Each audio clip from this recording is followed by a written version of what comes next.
रामायण एक ऐतिहासिक धारावाहिक की अनसुनी कहानी।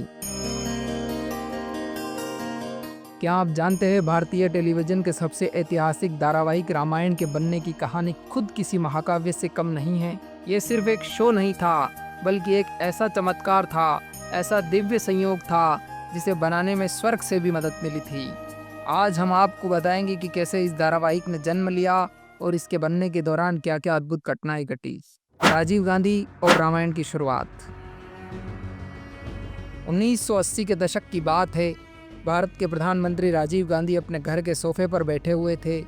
दूरदर्शन पर कुछ देख रहे थे, लेकिन जो भी दिख रहा था वो उन्हें पसंद नहीं आया। उन्होंने तुरंत सूचना एवं प्रसारण मंत्री वीएन गाडगिल को बुलाया और कहा, दूरदर्शन पर ऐसे धारावाहिक होने चाहिए जिनमें हमारे पौराणिक ग्रंथों और जीवन मूल्यों का जिक्र हो।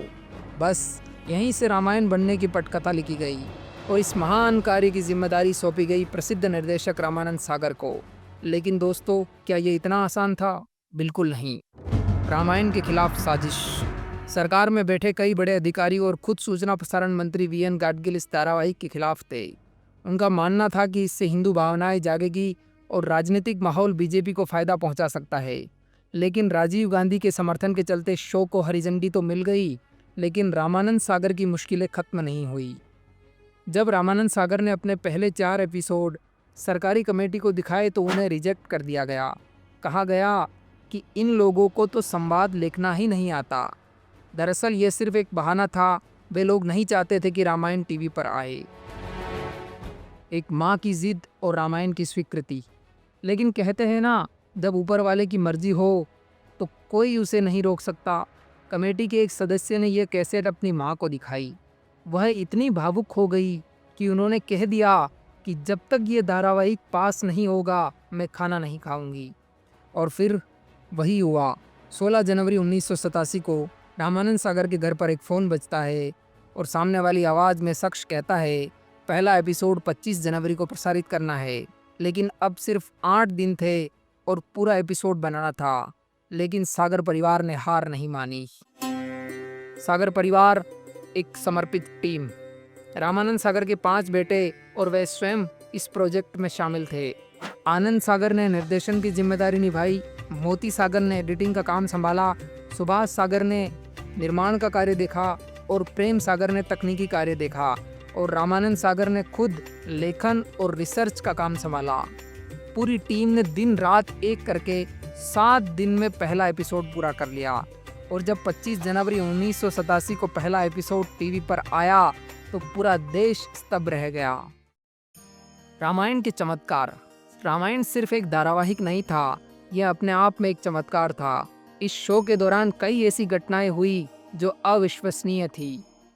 एक बच्चे की खोई याददाश्त लौटी। मुंबई के एक अस्पताल में एक 15 साल का लड़का भर्ती था जिसने अपनी याददाश्त खो दी थी। उसकी माँ और बहन उसे पहचानने की कोशिश करती, लेकिन वह नहीं पहचानता था। एक दिन अस्पताल में किसी ने रामायण चलाया।